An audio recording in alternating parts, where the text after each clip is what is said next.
broken wall, dun sa kabilang parte, idadalin yung mismo turtle, pero lalaban si Kelvin dito, tumalon si Hayatus. Ito na ata yung hold na matinding mangyayari talaga at dahil doon sa pagharap ni Hayato si makukuha ng libreng-libre yung pagong. Pero that is gonna be the first blood. Make that 2 kills for RRQ Kaito. Mukhang magiging 3 pa. 3 kills kapalit ng turtle. For Dogman right now, he's aggressive. Even si Dan, tinatalunan agad, sinozone out agad yung mga kalaban. Si Hayatos dito yung sinaniban, heart guard mula doon sa kanya. Pero this time, RRQ Kaito, Kelvin na makakasecure ng pagong. Itutuloy ng kaharian ng paghahabol dun sa likuran. Babagsak si Kaikid, Hayatos at si Fuse. Ayan o, tingnan natin. Implosion yan, tsaka ano, ayan o, tingnan mo, implosion.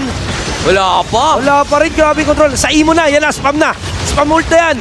Matik na yan, kaso nga lang hindi na umabot dahil binigyan kagad ni Kelvin. So hindi rin nagamit ng tuluyan itong si Kaikid. At tutumba pa si Ivan sama si Fuse. Aizo naman, ma-isolate sa may bandang likuran. So that is gonna be a maniac. A clean wipeout para sa RRQ Kaito ang win ng Orbs. At ang Kingdom ay makakabawi ng tuluyan. And the Kingdom is on the match point.